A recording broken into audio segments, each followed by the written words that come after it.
Hello tout le monde! Bienvenue au match numéro 11, si je me trompe pas, du Clash of Type entre le Steel Type et le Psychic Type de Zebress.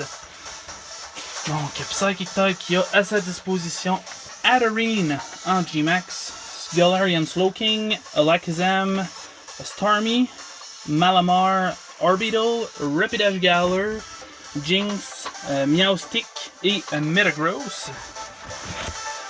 Donc une équipe qui est intéressante malgré le fait qu'il n'y a pas un Indeedee. Fait qu'il y a moins la stratégie prévisible du terrain. Il y a quelques menaces naturellement qui, avec un peu de axe, pourraient se virer être très avantageuses pour elle. Je pense notamment à Alakazam si il land les Focus Blast. Adorine peut également être une grosse menace avec Max Flare comme G-Max. Slowking Galar, je suis pas certain, mais je pense qu'il y a le même move pool que Slowking de Johto. Fait qu'il peut avoir accès à Fire Blast et Flamethrower aussi. Malamar est, je pense, une des plus grosses menaces avec Contrary Super Power. Faut pas que je le laisse se setuper si elle me l'envoie. Donc, Starmie, Malamar, Slowking, Adorine, Metagross, Orbital. Pas d'Alakazam. Le miss sur Focus Blast ne la tentait pas. Probablement.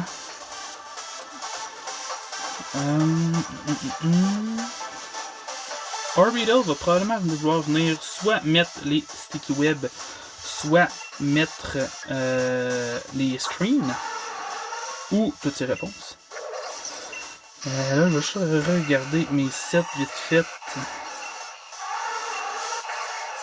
Parce que je ne me souviens plus exactement de ce que j'avais amené. Ok.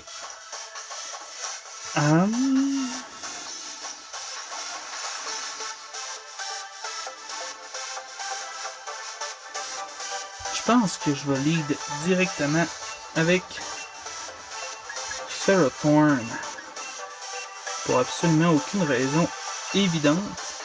Mon seul autre lead potentiel aurait été Metagross pour venir placer le Sandstorm, mais j'aime mieux attendre un petit peu. Voir ce qu'elle va vouloir m'envoyer pour potentiellement temporiser après. Donc bon match à toi Zebress et bon match à vous à la maison. Donc 11e match, on se trouve avec une fiche de 9 victoires, 1 défaite. On a eu notre première défaite la semaine dernière contre le type Dragon. Puis comme le type Ghost, mon enregistrement n'a pas fonctionné, je ne sais pas pourquoi. Mais je vous rassure tout de suite, là, vous manquez rien. C'était vraiment un mauvais match de ma part et Yan Yang avait très bien joué. Donc on va venir faire un knock-off tout de suite pour venir briser le light play si jamais elle l'a et que c'est une placeuse de screen. Knock-off qui vient chercher un 50% quand même. Citrus Berry. Alright.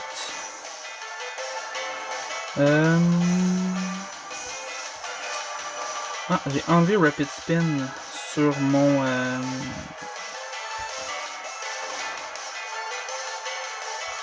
Excadrill.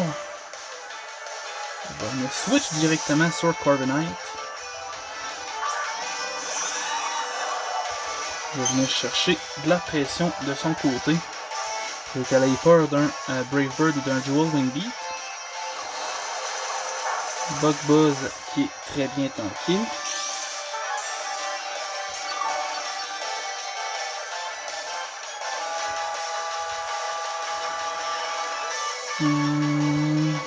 Là,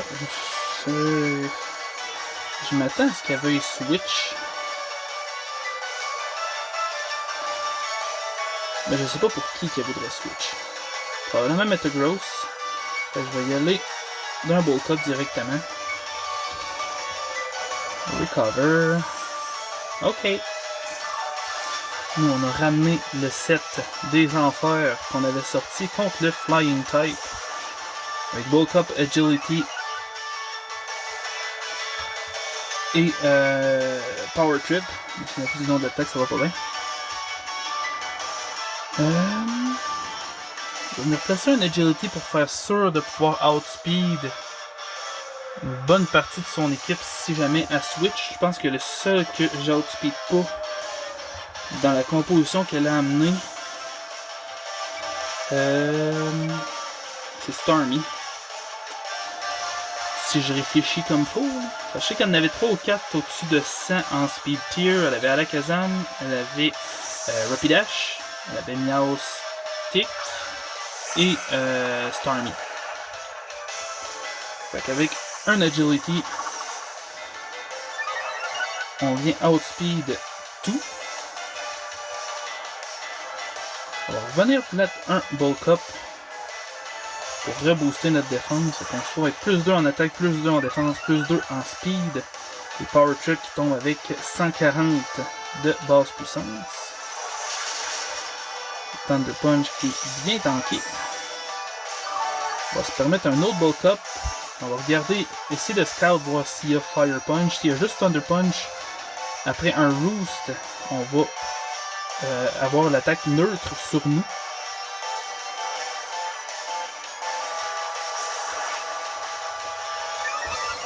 Si on réussit assez bien à assez bien setuper,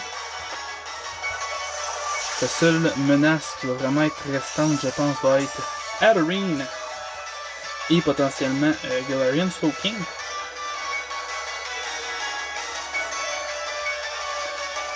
Donc c'est vrai que Power Trip fera pas nécessairement grand chose à Malamar. Selon son investissement, il pourrait peut-être tanker un coup.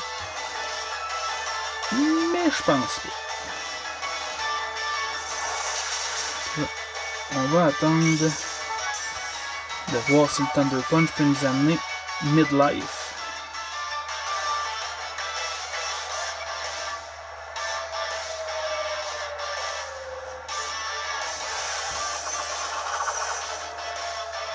Là, on est quand même bien setupé. Je pense que Power Trip va faire plus que le travail. On va y aller d'un Roost, puis on va taper par la suite.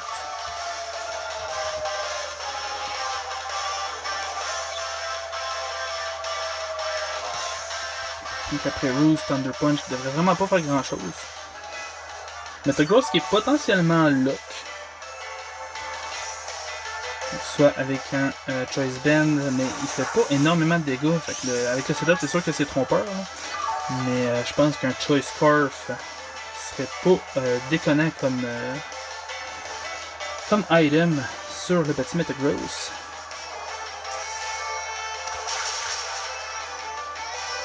Donc, kill numéro 1.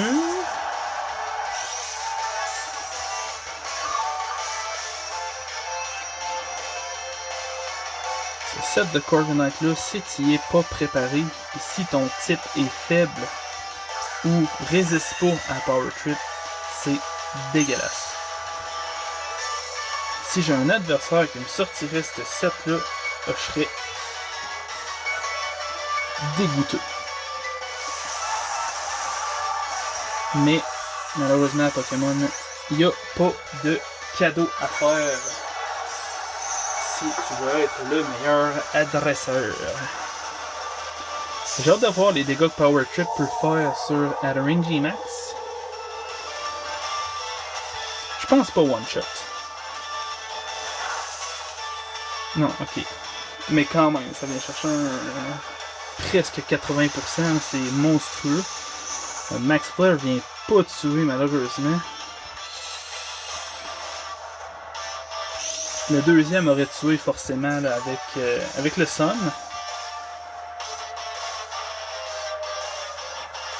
Mais le Power Trip va venir terminer avant malheureusement que Adorine puisse attaquer un deuxième tour.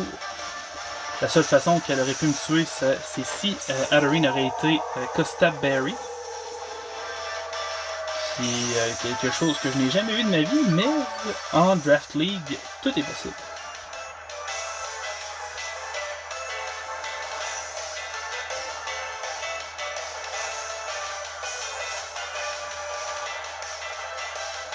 Donc, le prochain Pokémon qui va être envoyé, je m'attends à Malamar. Non, Slowking, alright.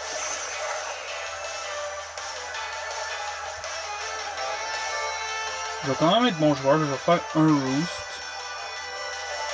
J'ai dit laisser l'occasion de potentiellement placer un Fire Blast, me toucher, puis on va voir si ça peut me tuer.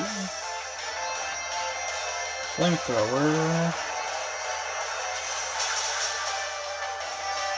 Même le Fire Blast n'avait pas tué malheureusement. Là, mon set est tellement cancer que je suis à la limite de me dire est-ce que je laisse mon Corviknight mourir et je joue avec un Bulk Up ou un Agility?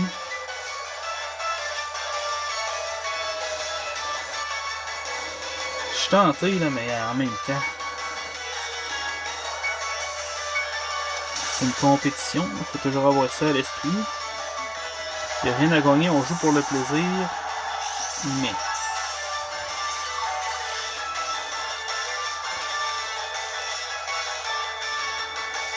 Je veux pas non plus être. Je veux pas que l'autre personne se sente rabaissée non plus si jamais elle prend mal le fait que j'aurais laissé mon Corviknight mourir. Mais un sweep 6-0 en même temps, c'est pas ce qu'il y a de plus plaisant.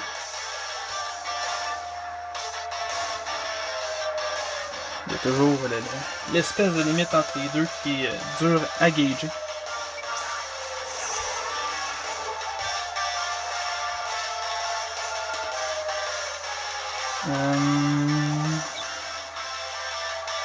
Je vais venir faire un Roost en espérant qu'elle fasse Super Power. Ça vient de me faire des bons dégâts. Non, quoi qu'en même temps, j'ai tellement de Bulk Up de placer, ça changera pas grand chose.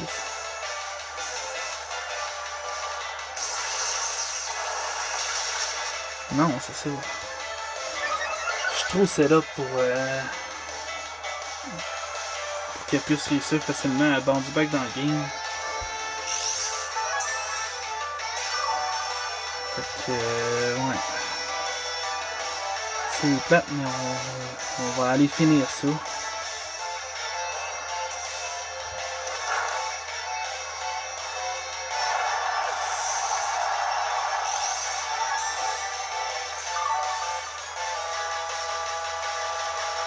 Je pense qu'elle était clairement pas prête à ce Corviknight là. Corviknight que tu peux pas voir venir nécessairement de ben loin.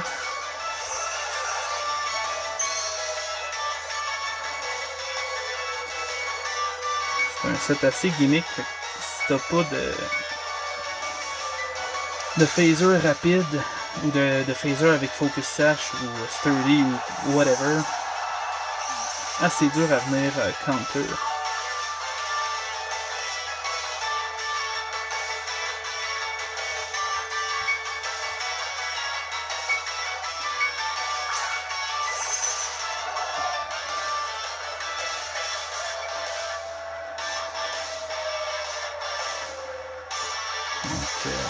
Bon match Zebress, désolé de la stratégie cancer. Je sais pas si ça fait longtemps que tu fais de la stratégie ou quoi que ce soit, mais c'est pour vrai, l'équipe était stratégique, l'équipe adverse, l'équipe de Zebress était stratégique au maximum. Pas préparé manifestement à ce genre de set là. Set bulky sweeper. Fait que, ouais, c'est vraiment cancer. C'est gérable, c'est counterable, mais si tu l'as pas vu venir, c'est ça qui se passe. Fait que, merci à vous à la maison d'avoir regardé la vidéo. Pourquoi je sais pas. Et on se revoit plus tard cette semaine. Cette semaine, tout dépendant à quel moment je vais réussir à upload le match. Mais le deuxième adversaire de la semaine est le dieu, le champion en titre, le host sur Discord, Blaze Kick, a.k.a. mon bon ami Christopher, qu'on affronte un petit peu plus tard ce soir. Donc j'ai bien hâte de voir les résultats de ce match-là. Merci beaucoup tout le monde et on se revoit à la prochaine. Bye bye!